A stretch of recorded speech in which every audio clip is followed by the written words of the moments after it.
everyone, and welcome to It's Only Cooking. This is where we come into my kitchen, which you can hear the vent probably already running. It's not a commercial kitchen, and this is not a TV studio. So what we're doing here is I'm taking some best practices that I have from some of my favorite chefs, from some classes I've taken, and from, like everyone else does, YouTube and online. It ranges from Graham Curry, which is an homage to my little outfit I'm wearing here, to Julia Childs, to Chef Jean-Pierre, Gordon Ramsay, and it's got them all. I have a little bit from everybody in here. Today, we're going to make a pretty simple dish in most people's mind, a quiche. And this one's going to be a spinach and feta quiche, and it's crustless. I prefer crustless because it's a little bit easier to make, and a lot of people are watching out for carbs these days, so it works out a little better. Well, Ms. Producer, I should probably give my disclaimer here in that nothing that's said here is intended to be the opinion of anybody, and any fictional person or a live person. This is my opinions and things I've found. It doesn't represent any opinions of the station either. So take that as it is, and again, remember, we're only cooking. We're not sending someone to space here. If we were, cooking can be done so many ways. We'd have people shooting all over the universe. So we're only cooking. This isn't life and death. So what we have first thing we want to do is we do a mise en place. Now, a lot of people do this and they get it. That means having all of your items you're going to cook with prepared. Well, that's part of it. The other part you have to have is you want to have your measuring cup sitting out. If you're going to use a utensil to stir, like today I'm going to use a whisk. You also want to have a dish or a box or something that you're going to put in your waste from your cooking. Today it would be the eggshells. Another day it might be the heads of your carrots or your onions. Well, you're not going to want to waste that. You may want to put that in a bucket for waste, but you may want to save it for broth. And we're going to show you how we do that in another episode. So what we have here, of course, we have our eggs. That's the main ingredient. Cream, heavy cream. You can use heavy cream, whipping cream. You do not want to use, for this recipe, milk, because we're making custard. Seasonings, it's very simple. Salt, some nutmeg, because again, a good custard has a little nutmeg, and some black pepper. Now, prefer this method versus one of my grinders on the salt. And the reason for that is, and all the chefs like to do that, is because you get a sense of a feel in your hand of how much salt you're putting in. When you're using a grinder or you're using a spoon, you don't have the same sense. So that gives you a little feel for what you're doing, and you'll get a muscle memory about what you're putting in. So one of the things that Julia's recipe calls for is 3 eggs to make 1.5 cups of custard. So that means you pour cream in on your 3 eggs until you get 1.5 cups. Well, if you do that, you're only going to get about that size. And that's not big enough for anybody except maybe a couple. So if it's just 2 of you, you may want to do that. But in our house, we go for the Big Daddy here, and that's what we use. So that's going to be 6 eggs, and we're going to pour until we get 3 cups. So that's what we're going to do with that. One of the things I do is, because I'm making a crustless, is I have greased with a spray oil the inside of this. Now, my whole reason for doing that is, one, so I can remove the quiche easier at the end, but really what it is, because you're looking at the guy that does cleanup too. So I need to make it so it's easy for me to clean these dishes out and use them again. So with that being said, what we're going to do now is we're going to put the first thing I always like to put in, and we'll get started on the cook in a minute. I like to put a little mozzarella cheese on the bottom. Now the reason I do this, it's not really to the true spirit of a spinach quiche and feta, but what it does, it gives a little bit of a base. This cooks a little more, and it kind of gives something that holds it together and makes it taste good. So now we've prepped that, and that's what we've done. The next thing we want to do is we want to get our spinach ready. So we take our spinach, and this has already been washed and spun out, dried, so I don't want to put you through that. What I like to do is I like to remove the stems. You don't have to. Leave the stems in. You like the stems, you don't want to throw them away, don't throw them away. Keep them. If you want to put them in a broth, put them in a bowl, use them as broth. Again, we're just cooking. It's only cooking, right? So what we're going to do is it's not anything scientific here. We're only going to chop up this just so it's a little bit more bite size and it's not all over the dish. Now, something I should tell you about. I took a knife class. I took a knife techniques class. Now, you would say, really? You took a class to learn how to cut with a knife? You'd be surprised what I learned, and I've been doing this for years. So, the way a chef's knife is held, you'd think it would be held by the handle, like that. That's what I thought. What it is you hold it, it's almost like a brush or a pencil. You hold it by the blade, and the handle goes up into the palm of your hand like this. The reason is you have total control over all directions of the knife, and it won't slip out of your hand and can't cause you to cut. The other thing you want to do is every time you use your knives, and we'll show you this a little later, is you want to make sure your blade edge has been honed. So one of the ways you can hone your knife now, everybody's seen the steel that comes in your knife set. I had those, but for one, I never knew if I was holding it at exactly the right angle. And what you're doing is you're taking that blade, which gets slight little bends in it and wavers in it from using it. So what the honing is supposed to do is straighten all that back out, and it makes your knife super sharp. Well, believe me, I was surprised at how well it works when I got this little item. And this is an item that takes all the thinking out of it. You basically place your knife in it, and you pull it through a number of times until you feel it start getting smooth. What that means is it's pulling out all the rough spots in your blade. Then you come back down this way. This is the fine, clean, and right now it's going through there very smoothly. And if you want later, you can polish it like that. But that's how this works, and you want to make sure you do that every time before you cut and after you're done. And another thing you never want to do, and I'm going to show this on the close-up camera cutting board, you don't want to pull your knife here to scrape up items on the cutting board. What that does is that puts little nicks and dents, and your cutting board, no matter what it's made out of, you're going to scrape up little pieces from it potentially. Get yourself one of these. I keep it right under there, so I always have it handy. It makes it easy to pick things up. You can pull things together. It doesn't have a sharp blade on it, and it works really well. So what you want to do now is you've got everything, you've got this set, and I think we're going to take a quick break, and then we'll come back and we'll start assembling and showing how we actually make the custard.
Canine Stray Rescue does just that.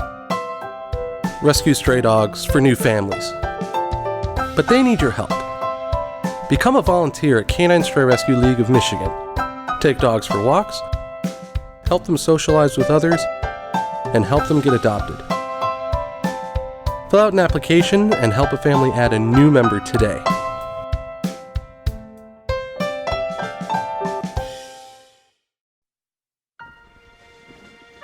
Your Marine Corps' way of life is to defend the American way of life.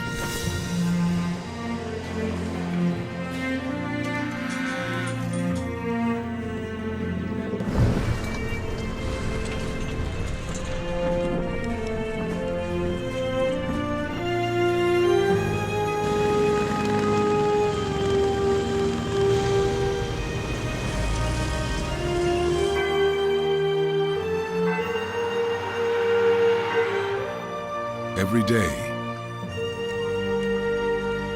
no matter where we serve,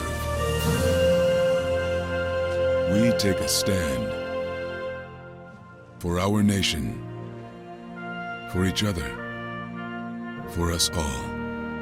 The few, the proud, the Marines. Do you love local sports? Whether it's Oxford High School or Parks and Rec, you can buy copies of each game. To purchase your copy, call us at 248-628-9658 or give us an email at manager@occtv.org or talk to us at the next game. Hopefully we'll see you there. Abigail Adams here, just checking up on our springtime goat work on the Pollyann Trail. What's that? Trash on our beautiful trail? Oh, that makes me so happy. We've got so many trash cans all over the trail. It's a beautiful day on the trail, but oh no, this could end badly. Wow, that sure was nice. Folks know not to hog the road. Even goats share. Hey, that gets my goat. Where are you going? Even I have to be out here on a leash. You sure are a nice dog, but stay away from those weeds. I'm gonna eat them later. What a beautiful gift, our Pollyann Trail. I've got to hit the trail. I hope you will too.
Okay, welcome back everyone to It's Only Cooking, and it is only cooking. Again, we're not building a spaceship, we're only cooking. So what we're going to do is we're going to start making our custard now. We're going to move this so this producer can get a shot of this. Pull up our eggs. This is our little waste pan here. And if you recall, we're going to make ours have 6 eggs. And these are large eggs. They look extra large, but that's Kroger for you. Trying to make sure I don't get too many shells in there. Let's make it, a little protein we don't need, right? And that's 6 if my high school education did anything good there. I always like to keep a wet towel, several towels in case I make a mess, which I do, and my dry towel to dry my hands off. So we've got this. We can now give it a quick whip just to keep sure. It's a lot easier to do this than before you get the cream in it. You want to get a good mix. You don't want to have it like when you're making those scrambled eggs and you get a little bit of white part in it. You want this to be a nice creamy custard. So we've accomplished that. That looks pretty good. Next thing we're going to do, take our cream and we're going to bring ourselves up. I know it looks like a lot of cream, but believe me, it all cooks out. You bring this up until it is at 3 cups. And there you have it. Now you got a little left for your coffee or whatever else you want to do. Next thing you want to put in is a little salt. You don't need to get too crazy. A little pinch, maybe another little half a pinch, and that's good. This is, again, a taste thing. You'll find one time when you put too much nutmeg in it that you put too much nutmeg and you won't do that again. But just a little bit. It just should have a little hint of a taste in it there. And then again, I don't like black pepper in my quiche. You see it and it doesn't look quite right. But if you use white pepper, be careful. White pepper is extremely pungent and has a lot of flavor to it. And some people just don't really care for it. So now you got to give this another mix, and because it's a lot more in there, I'm going to put another towel down so I don't mess up my cutting board. We're going to give this is where you want to take your time and make sure you get a good blend in here. Now, speaking of being well blended, we're going to try and do this show in the future with a lot of different ideas. We're going to show you why you do things. We'll probably have a show that talks about cutting certain vegetables, make that easier. Not so much about plating. Remember, this isn't a Michelin star. It might be more like a Goodyear. But we're trying to just make some little tricks and some little things I've picked up so you don't have to go search for them, and maybe they're right here, and we can just have a little bit of fun in the meantime. So now that this is starting to get pretty well mixed, I think it's pretty good. We're going to take that out of there, get rid of our eggs, and bring back our dish here. Now, this is a little bit of a tricky part because guess what things want to do in liquid? They want to float. So you kind of have to ooch it in there. So you want to put some of this spinach down here, get a nice bed of spinach. Again, measure carefully. We're not baking either. There is no measure carefully. You put the stuff in. It's only cooking. So you want to get a nice little bed of that in there. Make sure it looks real nice and even. And that looks pretty even. Now when you put this down, I like to use either the whisk or you can use a spatula. But as you pour this in just carefully over it, you may have to push some of that pesky little spinach back down into the sauce here. So you just want to get enough to hold it down and to separate it from the other cheese a little bit when we put the feta in. Okay, that's about half of it there. Not block the camera out. My producer doesn't like it when I block the shot. Then she makes me do it again. It's hard to do this again. So, I think we're good there. Now, the part that's always the fun part for people when they eat it is to get these little morsels of feta cheese. Now, if you don't like feta cheese, use mozzarella, use cheddar. You can put whatever you want in this. And by the way, you can, if you want to put meat in it, you can put bacon in it. You can put sausage. Make sure you cook both of these first too before you put them in.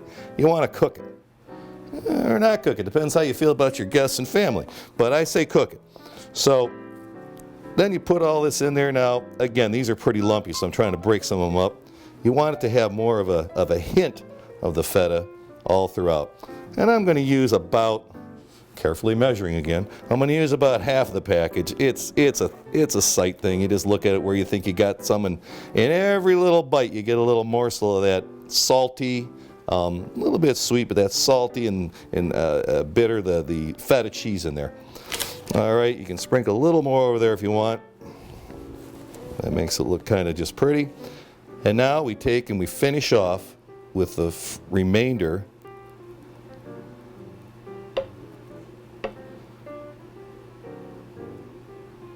of the egg mixture. So you want to try and cover everything you can. We're going to take care of getting all these floaters down in there. Again, I like to have a lot of items inside the quiche. I just think it makes it taste better, gives it a nice fuller flavor. Okay, so we've got that out. Now we're just going to press all these little guys down in there. Now that right there, you have your quiche ready to go in the oven. You want to be careful not to go too far up. Now again, this is an eyeball thing. I know over the years that the 6-egg recipe brings me to a full nice 3 cups, and 3 cups fills this really well. I know that the 1.5 cup fills that other smaller container I showed you. I've also made these in pie pans before. They turn out just great. Again, if you're going to do a crust in it, if you have to have a crust, make sure you cook the crust, bake it first, so that it's finished. Otherwise, it won't cook in this with the quiche in it already. Now, again, the other thing too, if you're going to put any meats in it, cook those first. You could get a little sick from it if you don't cook it. It will not be in there long enough. We're going to put this in the oven at 350. It's going to swell up pretty high, but it's not a souffle. When you take it out, you're going to see it's going to be beautiful. When you take it out, it's still going to be a beautiful color, but it's going to sink a little bit. And it's going to be pretty much to the top of this, but that's about the extent of it. So what we're going to do now is we'll take this very carefully, and at 350, we're going to place this in the oven. And we're going to put that in there for about 40 minutes, 45 minutes. And then we'll come back and we'll show you how to plate this up and some things I do it and some tricks and things of that nature. So we'll see you in a few minutes.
Canine Stray Rescue is Oxford's own local dog rescue.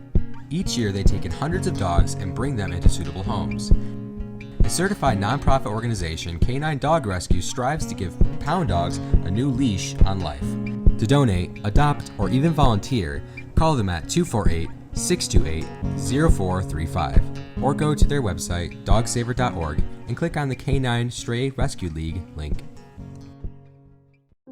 I am incredibly proud to be a physician here at St. Jude, to be in a place where I know my patients are going to get the top-notch care, not only care, but also research happening 24 hours a day, 7 days a week.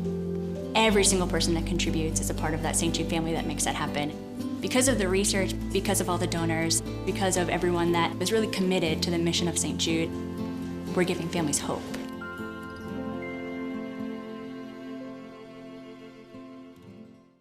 If you like to spend time in the outdoors, then there's a good chance you could come across a young fawn. And normally, young fawns are found alone because their mothers place them there to be safe.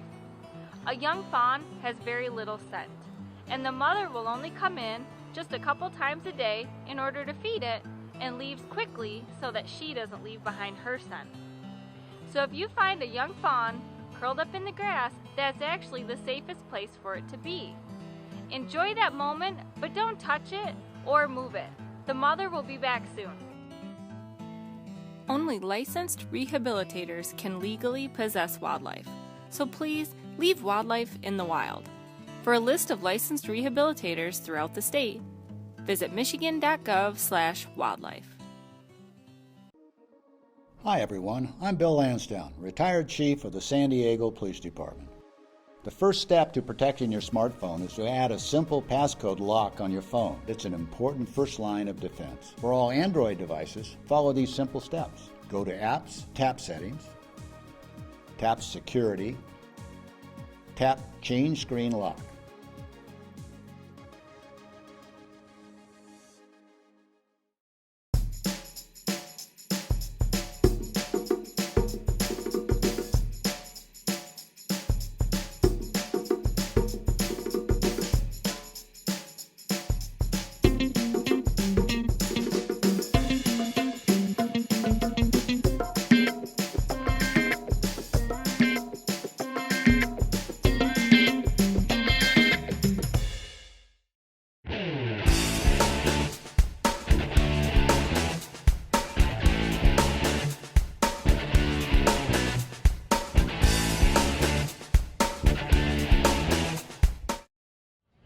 Hey, this is former Detroit Lion Rob Rubick and former Lapeer, Michigan school teacher.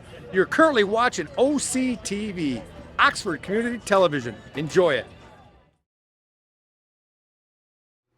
Well, welcome back to It's Only Cooking.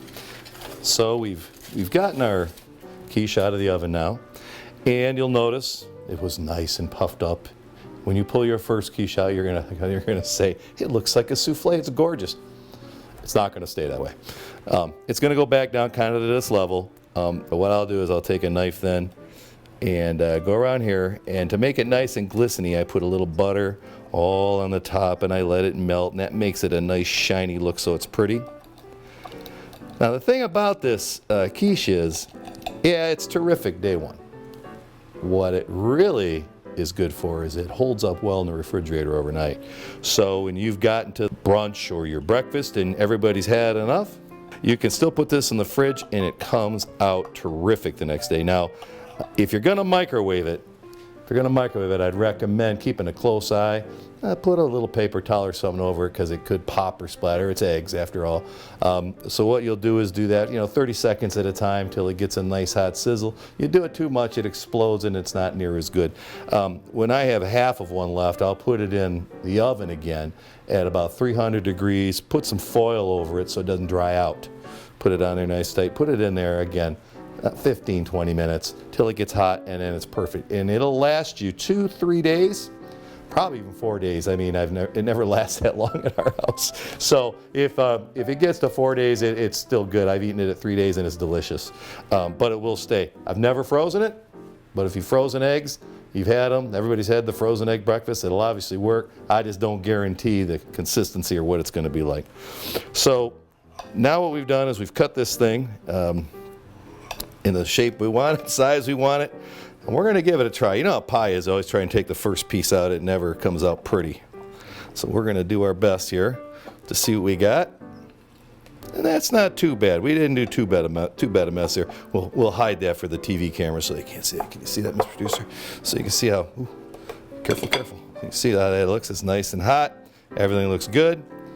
There's our piece we pulled out. Now, of course, while this is cooling and doing what it's doing, it's always good to make your bacon if you want, or your sausage, or some toast, or whatever you want to do. But what I always like to do, it's just me, I like to take some chives and just kind of sprinkle a few around. Works a little better when you don't have spinach up there, but just a couple chives to make it look pretty.